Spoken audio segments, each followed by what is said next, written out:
to go against the aggressiveness coming in from Blacklist. But before we get into more detail of that, let's go straight into the Land of Dawn for game number 2. RRQ going against Blacklist. This is going to be the make it or break it point. Will RQ Hoshi be able to take a game off the hands of Blacklist, or will Blacklist take this with a 2-0? Alright, already here. Blacklist International already going in for very, very aggressive movements. Albert will be forced to retribution to get that purple buff out of the way. Haji will pick up the regen, the health drops right there. But again, like you mentioned, man, this is either going to be Blacklist taking it 2-0 or RRQ equalizing. It's not looking good for the side of RRQ as they have been put under pressure by Haji on this Cho. Going in for the G-Kundo on the Psycho, forced away from his own turret as Venus will be able to chunk him really, really low. RRQ keeps on trying to go for this mid lane, but Haji is just relentless. Albert now, still, you know, Venus is just getting pressure all across the map. He's getting the vision for Albert, and he can't freefarm.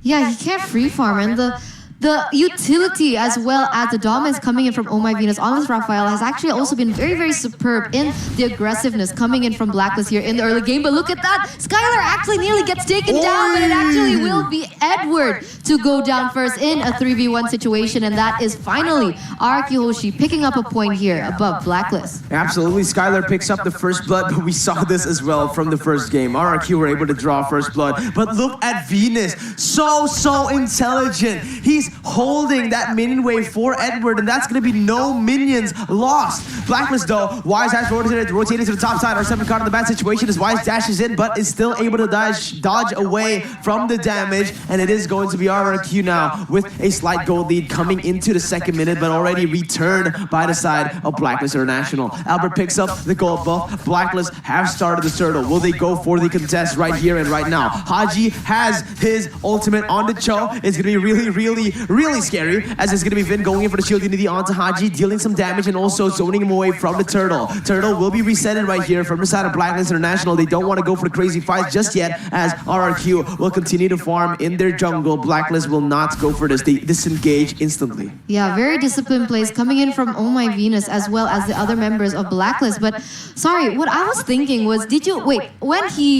when he was able to hold the minion wave coming in for Edward, why didn't he go back to the base? Why did he recall? Did he calculate it to perfection? Wait a minute, point time we connect. R7 goes in for the damage. It's gonna be the real robo-patient able to deal some damage on the Hohem. Haji goes in for the clear, goes in for the cancel, and it is gonna be both teams recalling, but RRQ are the ones with the pressure. They're gonna go in onto the turtle right now. It is gonna be Blacklist still contesting as Edward picks up a solo kill onto Bruno. RRQ with the pressure. They're not getting the turtle, Eterna. They aren't getting the turtle. They actually will have have a very difficult time here, because look at the damage and the pressure coming in from Blacklist. But wait a minute, Falling Star connects onto two members. Will be able to take Venus very low, but on the flip side here, Haji goes in for the flank and instantly targets Albert, zoning the members of RQ Hoshi away. But in the top side here, they go actually very aggressively onto the members of Blacklist, and it will be Venus taken off the board, and it seems like Wise might be next. 2-1 right now with Blacklist International. They picked up the entire turret shield on the bottom side. So does the top side, man. What the heck? Oheb gets the top side, Edward gets the bottom side, and they get the turtle?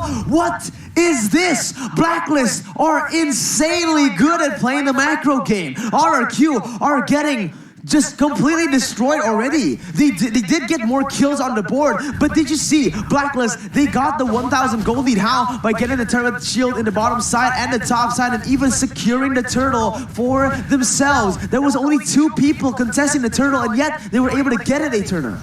They have a formula that I don't think a lot of people are aware of. They're able to figure out what is priority over another, and they play towards that. And now, even like Miracle mentioned, they are behind on kills with 2-1 in the hands of RQ, but they are still sitting at a 1,000 gold lead here in the 4th minute, almost 5th minute. And it brings the question, like, how insane are these members? Like, what is their calculation in their mind? Now Edward caught in a 2v1 situation, it's no problem because of his mechanics. Mirko, what is this? Right now, Albert needs to be careful. Oheb dashes in with flowing blood, unable to get it. It's going to be Albert taking it away. Little Wanderer has been taken away. The Dragon will be connected onto R7, but still, no kills on the board. RRQ still able to equalize here in terms of the gold. It was a 1,000 gold lead for the side of Blacklist, but RRQ are slowly but surely turning it back. It is going to be the 1v 1v2 again as Edward zones Skylar out and wins out of the 1v2, gets the pressure done. What is this man? This is why they gave him the nickname Edward Balboa. He simply does not lose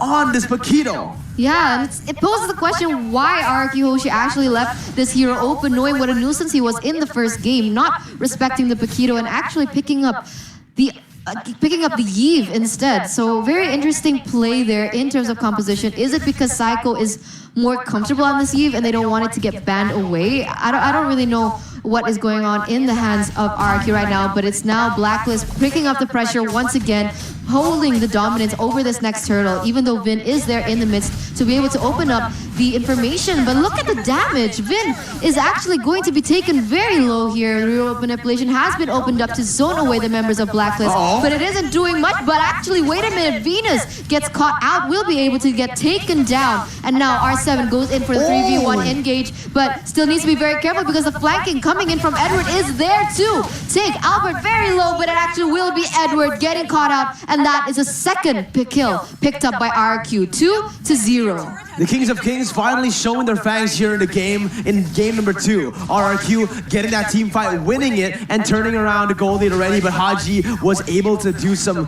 crazy movements right there in the backside to actually zone Albert away. Edward came in a little bit late, and that's why RRQ were able to get the victory. A small mistake from Blacklist. RRQ, they need to keep on looking for mistakes, but the thing is, Blacklist doesn't make a lot of them. So RRQ needs to maximize on every single mistake. R7 goes in for the falling Starman onto Oheb. Flowing Blood will be able to secure his safety as Oheb gets out of that one. RRQ have overturned the goal lead for now. Vin goes in for the shield unity onto Edward right now as R7 is still in that bottom side in a 1v2. Yep, Radiant Armor has also been picked up by Vin. So a lot of respect there coming in from RRQ Hoshi, as I'm really curious to see what the items are like as of right now, because in terms of resource, they are still sitting very, very equally. It was in the hands of Blacklist, but now it has been overturned by RRQ Hoshi. So very interesting to see what will happen in the next few minutes. And it feels like the calm before the storm right now. It is going to be R7 getting aggressively onto Oh My Venus as Oheb tries to do something as well, but now is caught in a 3v1 situation. Will be able to get out of there with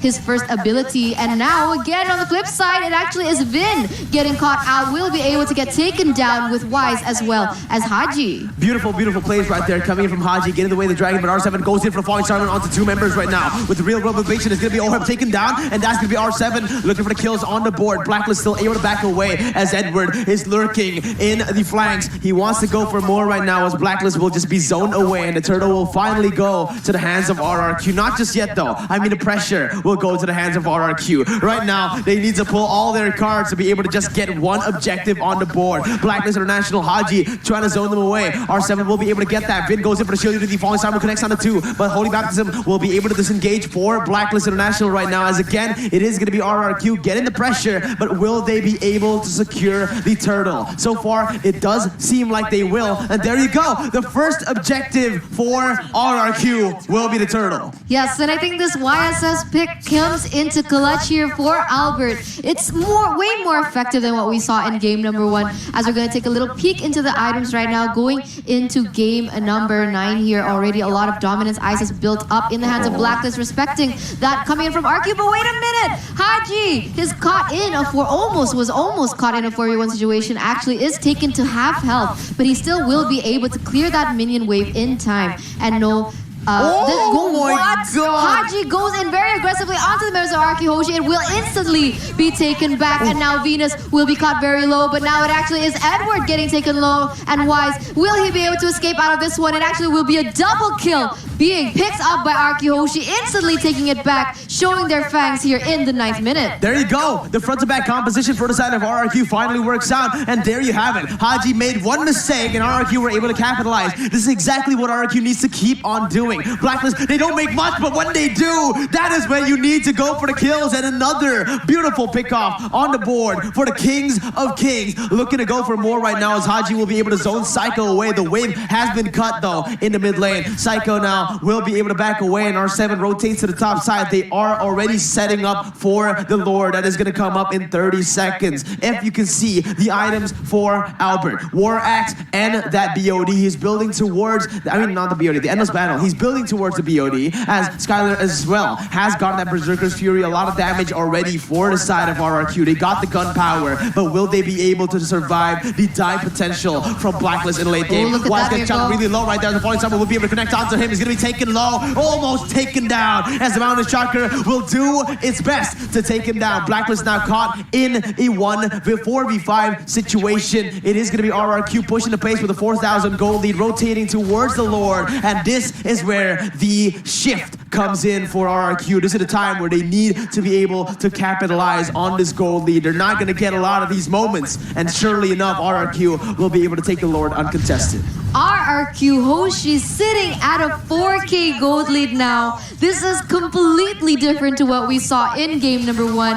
And I think I agree with you, Mirko. I think this front-to-back strategy, this kiting potential, coming in from two marksmen's potential, the damage coming in from that range has worked very, very well for them until the 11th minute. And now RRQ Hoshi, they just need to limit the mistakes that they make. They just need to wait for some mistakes coming in from Blacklist, be able to capitalize on the mistakes that Blacklist will do in the future sessions. But wow, outstanding play coming in from RRQ Hoshi now. Yeah, already a reverse I can say right here, as Albert has a 2-level lead onto Wise. That is exactly what Wise did on RRQ in the previous game. Is now it is going to be R7 already opening up the map in the top side, getting the pressure as the Lord marches down. R7 goes in for falling Simon on the 2 members once again. Vin comes in for follow-up, no damage just yet, and that might be a mistake for the side of RRQ. They're able to zone the members away as the Flowing Blood comes in, as the top side turret will be claimed by RRQ Hoshi. It is going to be the Lord marching down once again. Edward gets chunked quite low by Skylar, still able to clear the waves, but that is going to be the inhibitor turret taken down for the side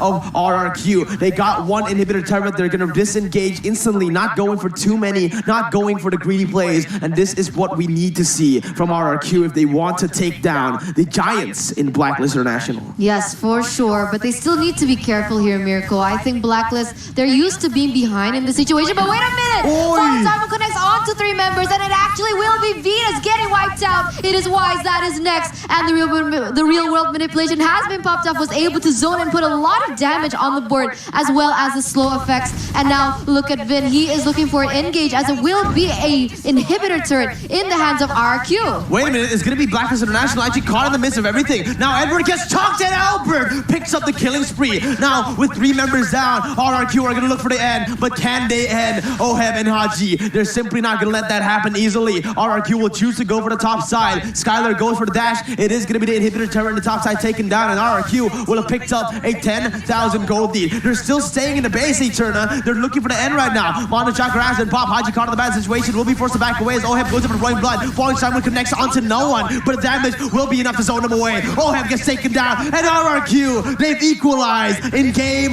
number 2, a 1-1, and we are going to get the 3rd game in the series, man. Yes, finally, and I'm sure